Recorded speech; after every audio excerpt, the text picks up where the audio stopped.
Magandang gabi po. Shoutout mga idol. Shoutout nga pala sa lahat. Lalo na po sa mga nagmalasakit na nag-share nung pinost ko na nakaraan po sa paghanap ko sa hindi ko pa nakikilalang simula't simula. Sana po may mangyari na po dun sa inuumpisahan kong aksyon para matupad na po yung niling ko at hinahangad ko na mangyari dahil hirap pa talaga. Ayoko nga gawin sana dahil di ako sanay. Parang alanganin ako dahil baka ako wala rin mangyari. Pero kung anumang isipin ko, anumang pong bagay na pala kong gawin, wala ako ibang maisip eh. Kasi nga, ang hirap talaga. Ito lang talaga yung chance. Dahil wala kung hindi ko gagawin, sino pa gagawa para sa akin? Yun nga po, dahil sa naumpisahan kong mag-vlog about dun sa pagharap ko sa nanay ko at pagpapakilala bilang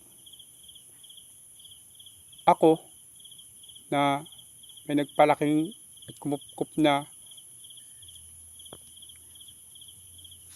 na parang ama na hindi naman sigurado dahil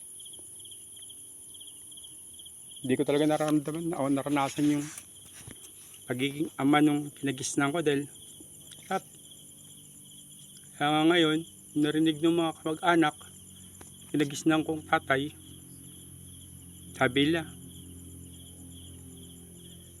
tatay ko raw talaga yun. Kalungkot man daw isipin dahil ayun ang pagkakilala nila sa akin sa tagal ng panahon. Yan ang magagawa ko kaysa ganun ang pinakilala sa kanila. Pero hanggang dun lang yun eh, papakilala na para masabing may anak ka at lalaki kang totoo. Minsan kasi ginawa ko na rin yun eh. Hirap lang kasi isipin na yung turing mong tatay kinagisnan mo dahil siya na nga lang ang nag-iisang mong magulang.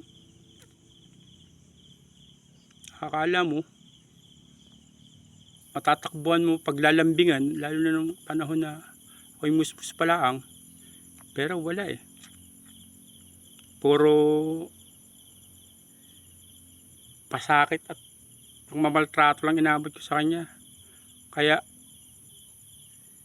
sa tagal ng panahon, isip ko natuto na akong tumayo sa sarili ko. Tumayo ako, humiwalay ako, tumindig ako sa sarili kong paa. At inumpisahan ko nang hanapin yung nanay ko na hindi ko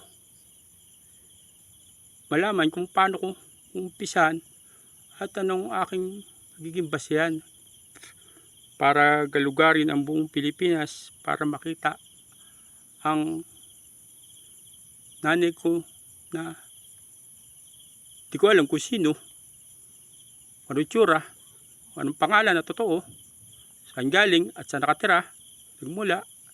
Kasi kahit ano wala eh. Kahit birth certificate, picture nga ng bata ako, wala ako eh. Isang bagay na dapat kahit paano may konti man lang akong clue pag sisimulan ng hakbang para maggalugad at magsaliksik para malaman kung sino talaga yung pinanggalingan ko. Hirap kasi, masahol pa ako sa naghahanap ng karayom sa bunto ng dayami. At least kahit sa bunto ng dayami yun, alam ko yung hahanapin kong karayom. Pero akin, kahit sabihin mong isang basong sabaw lang, di mo alam kung ano yung kukunin ko sa ilalim eh. Hanggang ngayon wala talagang pasiyan o pwedeng pagsimulan ng hakbang na gagawin ko, kundi ito lamang social media. Sana nga lang siguro, bigay lang talaga ng Panginoon ang pagkakataon na to. Kasi ang tagal na panahon na eh. Kaya siguro hanggang ngayon, buhay pa ako. Para papano, abutan ko. Ako naman gumawa ng hakbang para maggalugad. At ito lang yung naisip kong paraan. Wala na talaga. As in, wala na. Pag wala pa nangyari rito, ano pa mangyayari? Wala na. Papanam na lang ako na hindi ko nakita kung sinong ay isang babae nagsilang at nagluwal sa akin dito sa mundong ibabaw. Babalik lang ako sa Alikabok, pero hindi ko na malaman kung saan ako nagmula. Yun na naman gusto kong malaman kung sana makilala ko man lang yung tunay kong ina. Sana nga lang buhay pa siya. Saan ka man po, buhay ka pa man, nakikita at napapanood mo ko, siguro marirecognize mo man lang sana ako. Dahil ako hindi ko alam eh. Sana lang kumalat tong video ko na to para makarating sa'yo kung saan ka man naroon, kahit sa mga mag-anak man lang. Makilala ko man lang yung angka na pinanggalingan ko. Ang hirap maghalongkat ng isang bagay na hindi mo alam kung ano. Halungkat ka lang ng halungkat, halukay ka lang ng halukay, hindi mo naman alam kung ano hinahanap. May makita ka man, hindi ka sigurado kung yun na yun. Ngayon pala isipan, ang taon na ako, mamamatay na lang yata ako. Hindi ko pa nakikilala yung nanay ko. Sana lang hindi panahon yung pagkakataon. Kasi tagal ko nang pinagdudusahan, pinaghirapan yung ganito na pag naiisip, kahit kalimutan ko mapilit, paliwalain dahil wala naman na akong magagawa eh. Pero minsan natutulog ako, gigising ako sa gabi, hating gabi. Papasok sa isip, minsan ako napanaginipan ko siya. Kahit paano makita ko man lang, wala eh. Bigla ako malimpungatan natin gabi. Isip ko, nanay ko. Lalo sa sagi sa isip ko, tahalukayin yung kasulok-sulukan ng utak ko para gisip ng paraan, hakbang para maghanap. Hanggang sa hindi na ako makatulog, papupuyat ako. Ilang linggo na akong ganito. Lalo pa yung mga ganito sitwasyon na malayo ako sa pamilya ko. Tulog lang ako mag-isa sa barracks ko dahil stay in ako sa trabaho. Hindi ka tulad pagkasama ko pamilya ko, pagigising man ako at least. Pag gulat ko, makikita ko yung anak ko, asawa ko. May mahihakap man lang ako. May magiging ano ko ng damdamin ko na kahit para makatulog ulit ako. Pero pag yung nag-iisa ako doon sumasagi sa isip ko doon. Kung naisip at naalala, pa talaga ako nagmula? May nanay ba talaga ako? Posible naman kasi tumitaw ako sa mundong to na wala namang akong ina. Parang nagsilang sa akin. Kahit sila sinasabi nila na ganun. Kasi ako, nadaan ko na lang sa atin eh. Ayoko rin man seryosohin eh. Kahit na ako, minsan, malaking koy, sabi nila, pilosopo, nadaan ko na lang sa ganun. Dahil pag may makasama ako, kasi ayoko naman maging seryoso masyado eh. Papapunta ako sa ICU. Mahirap naman yung ang problema. Pagdating na yung ganito na sosolo ko, nag-iisa ako. Sa ating gabi, natutulog ako. Hirap. Biglang sisiksik sa utak ko ng gano'n. Kahit anong pinsan niya, papakapuyat ako, manood lang ng mga video, mga pelikula sa cellphone para hanggang antukin. Dahil ayokong matahimik yung utak ko na walang ginagawa dahil napapaisip ako ng ganun eh. Wala pa, pasisira ulo ko, ano. Mas magiging pa ako, nasira ulo ko para kahit paano. Wala na akong problema eh. Problema kasi, gigising ka, minsan papaisip ka, kung mukha biglang maalala, dami ng problema sa mundo. Yung pa, may isip ko. Kasi isang malaking problema ko rin naman talaga yun eh. Tagal ko na rito sa mundo hanggang ngayon hindi ko kilala nanay ko. Hindi ko alam kung saan ako nagmula, saan ako nanggaling. Sino ang kamag-anak ko, sino ang kalahi ko. Kaya sana po sa mga malasakit na mag-share nung una kong video, sana ituloy nyo pa rin po i-share to. Para kumalat na kumalat hanggang makarating sa sulok-sulukan ng mundo kung saan man naroon ang nanay ko. Ano nga lang, buhay pa siya. Ang mga kamag-anak niya. Sana parehas yung kwento ng pinamulat sa akin nung gisna kong kasi tatanong-tanong ko lalo na nung nag-umpisa ako mag-vlog nito, dami mga nag-comment na mga kamag-anak. Pag nagisna kong ama na ganito, danay daw ako kasi nakita raw nila ako ng baby ako ganyan. Tatanong ko naman sila, hindi naman nila kilala nanay ko. Hindi nila may larawan ko ano itsura ng nanay ko. Halong ano kasi mga bata pa rin sila nun.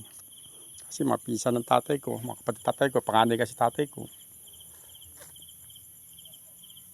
Ang hirap kasi ang haba ng kwento ko, ikikwento ko sa simula't simula. Mahirap pa. Hindi lang isang buwan tayo magkikwentuhan dito, baga ano, 48 years. Kwento mo yun. Mahirap pag ano, sa akin lang naman kasi gusto ko lang karating. Tagal ko pinag-isipan ito at pinagandaan. Kaplano ako kung sasabihin ko, ano mga kwento ko, kung ano yung mga babanggitin ko. Kaso, hindi ako sanay. Kasi sa ganito na sinimulan ko na, nagme-mental block ko. Nawawala, nagbablanko isip ko, nawawala yung mga plano ko sabihin. Bitin. Sana lang may makapag-ugnay sa istorya kong ito sa nanay ko, kung nasan man siya, kung sino man siya. Sana lang, nay, buhay ka pa. May tatay rin akong totoo. Sana. Buhay pa rin, makilala ko rin. Hirap, tamuhay akong ganito. Mas sahol pa ako sa ulilang lubos na hindi maintindihan eh.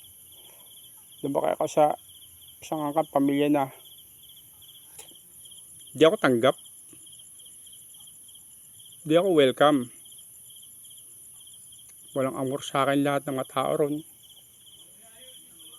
Bakit ko din nakagis na akong ama eh. Dapat siya yung unang-unang magmamahal sa akin, magpaparamdam sa akin ng pagkalinga, pagmamahal, mamalasakit dahil aba ko nga siya. Pero hindi eh. Pinapakita niya sa mga angkan niya.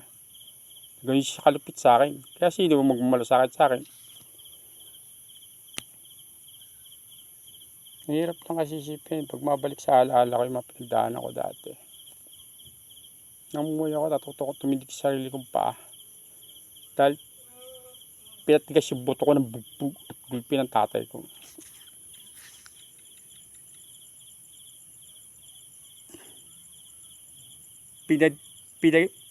Pinabuo at pinatigas niya rin ang dibdib ko. Sa malang loob at tinanakit. Ako pinagdaanan ko. Tungkot, sakit. Ang hirap. Sa akin lang naman. Siguro, yun lang siguro kapaligaya sa akin kahit paano makita ko man lang yung nanay ko. Mayakap ko man lang siya. Sabi ko man lang na miss na kita, inay. Kitang hinanap. At least, patunayan kong tao rin pala ako. Yun lang siguro papakompleto sa pagkatao. Siguro talagang dumating ang pagkakataon ito kaya siguro hanggang ngayon boy pa ako. Dapat ko tutusin kung wala akong pamilya, kung hindi ako nagkaroon ng pamilya. Hindi ako magpamilya dati. Matagal na akong patay. Tagal ko nang pinangarap mamatay. Kaso, hindi na inadya ng Diyos, ayaw niya. Dahil sadyang bawat tao may tamang panahon. may oras. Yun yung sinasabi. Na kapag hindi pa oras, di pa oras. Ito ko lang din napatunayan. Mga panahon na yun na nag-iisa ako. Diyos lang lagi ko kasama. Dahil hindi ako tuluyan na pariwara. Hindi ako tuluyan naligaw. Bagay na gusto kong gawin dati. Sumapi sa kung saan saang masamang kawain. Maging miyembro ng sindikato. Maging haragan. Harap ko yun. Pero hindi na dyan ang Panginoon. Ayaw niya mangyari sa akin. Kasi nga, hindi ako para dun. Kaya ngayon, ako ng Diyos, toto ko mapalapit sa Kanya. Dahil niya sa akin na hindi ako iniwan. Lagi siya nandyan. Lalo na pag oras na kailangan ko. Pag oras ng kailangan ko ng kasama at karamay, hindi ko man siya nakikita. Nararamdam siya sa akin na may Diyos. Wala man akong magulang na kinagisnan, wala man akong nanay at tatay na pinamulatan, pero at least may Diyos ako naging sandigan. Kaya salamat po Panginoon. Sana lang matulungan niyo po ako na makita yung nanay ko. Sa ulit pagkakataon lang, hindi ko masasabi oras ko eh. Lahat naman tayo papunta ron eh. Ayoko namang pagdating ng araw na yun, hindi ko man lang nakakilala yung pinagmulan ko, yung galingan ko. Sana lang yung mga tumulong at tumulong sa akin na mag-share ng unang video ko, sana tuloy nyo pa rin po ito para kumalat para makarating sa kanya kung nasan man siya naroon, kahit sa mga kamag-anak niya man lang. Sana ito na po yung maging tulay. Hirap eh. Pilit ko mang baliwalain, pilit ko mang kalimutan dahil wala naman ako magagawa, pero nuusig ako ng pudi ko. Gumigising ako sa oras ng pagtulog ko sa ating gabi. Pag nag-iisa ako, papaisip na lang ako kung ano ba talaga, sino ba talaga ako, saan ba talaga nanay ko, dapat ko ba bang hanapin. Kasi dapat eh, kasi hindi ko malaman kung ano pa pang ibang paraan. Ilang beses ko nang ginawa ko, ano na simula paghahanap. Talaga siguro ito na lang chance ko talaga. Ang ibig ang video na to para makarating sa kanya. Sana lang po i-share niyo ng i-share hanggang kumalat. Maraming salamat po. Ay, kung nasan ka man ngayon, nasan ka man naroon, parang panood mo yung video ko. Makilala mo man lang, ma-recognize mo man lang. Ako yung nawawala mong anak. Kita man lang tayo at sa huling pagkakataon. Maraming salamat po. Love you, God bless.